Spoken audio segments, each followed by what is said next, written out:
Hello students, Gokul Hindi அகாடமியில் ஹிந்தி பேசிக் 11ல் பார்த்துக்கிட்டு இருக்கோம். நம்ம ஃபஸ்ட்லேருந்தே பார்க்குறோம். அ ஆ இ க க க க, அதுக்கப்புறம் மாத்ரா வந்திருக்கோம். அ ஆ இ ஸ்வர் க க க க வியஞ்சன். அந்த கான்சனன்ட்லாம் பார்த்துட்டு நம்ம இப்போ மாத்ராவுக்கு வந்திருக்கோம்.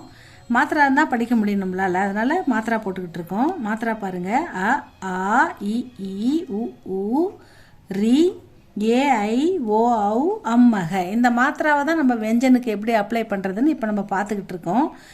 அந்த வகையில் நம்ம க க க க இந்த வரிசை ஃபஸ்ட்டு வரிசை பார்த்துட்டோம். செகண்ட் ரோ ச ச ஜ ஜங்க, அதுக்கும் நம்ம மாத்திரை அப்ளை பண்ணி படித்து பார்த்துருக்கோம். தேர்ட் ரோ வந்திருக்கோம். இப்போ தேர்ட் ரோவில் வந்து ட ட ட ட ந. தேர்ட் ரோ ட ட ட ட ந, இது 3 சுழி ந அந்த மாதிரி வரும். இந்த வரிசைக்கு வந்து நம்ம ஃபஸ்ட்டு எழுத்துக்கு மாத்திரா எப்படி அப்ளை பண்ணுறதுன்னு பார்க்கலாமா? ஃபஸ்ட்டு எழுத்துக்கு ஆக்கி மாத்திரா ட. இது கூட எந்த மாத்திராவும் இல்லை, இது வந்து ட அப்படின்னு படிக்கணும். எந்த மாத்திராவும் இல்லாமல் வந்தால் க ச த ப ம அந்த மாதிரி அந்த சவுண்டு தான், அதனால் சவுண்டு, அதனால் அப்படியே டன்னு படிக்கணும். டா போட்டு ஆ, இந்த ஒரு கோடு போட்டு ஆக்கி மாத்திரா அப்ளை பண்ணால் டா. டா போட்டு ஈக்கி மாத்திரா அப்ளை பண்ணால் டி. டா போட்டு ஊக்கி மாத்திரை அப்ளை பண்ணால் டூ. டா போட்டு ஊக்கி மாத்திரை அப்ளை பண்ணால் டூ. டா போட்டு ரூக்கி மாத்திரை அப்ளை பண்ணால் ட்ரூ. டா போட்டு ஏ போட்டால் டே. டா போட்டு ஐ 2 கோடு மேலே போட்டால் டை.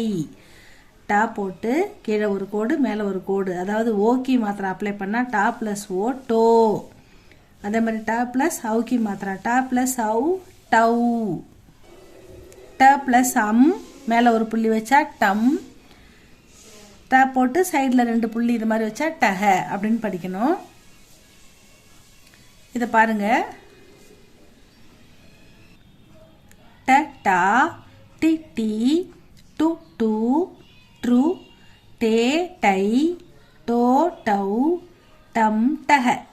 ட டா டி டி டு டு ட்ரூ டே டை டோ டௌ டம் டஹ. அந்த மாதிரி படிக்க வேண்டியதான் ஸ்டூடெண்ட்ஸ். இதை படித்து பாருங்கள்.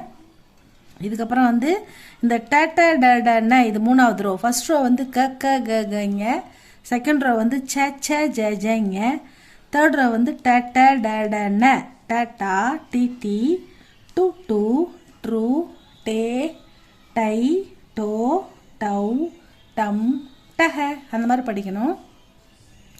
இந்த ஒவ்வொரு எழுத்துக்கான வார்த்தைகளும் படிப்போம் ஸ்டூடெண்ட்ஸ். இதில் உங்களுக்கு ஹிந்தி கிளாஸ் எல்லாமே போட்டிருக்கேன். இந்த சேனலில் உங்களுக்கு ஹிந்தி 8 லெவல் சபா ஹிந்தி எல்லாத்துக்கும் இம்பார்ட்டண்ட் போட்டிருக்கேன். பாருங்கள் ஸ்டூடெண்ட்ஸ், அதை படித்து பாருங்கள். வேறு ஏதாவது இம்பார்ட்டண்ட் வேணும்னா கமெண்ட் பண்ணுங்கள். உங்கள் கருத்து எதுவாக இருந்தாலும் அதை கமெண்ட் பண்ணுங்கள் ஸ்டூடெண்ட்ஸ். சப்ஸ்கிரைப் பண்ணுங்கள், லைக் பண்ணுங்கள் ஸ்டூடெண்ட்ஸ். தேங்க்யூ ஃபார் வாட்சிங்.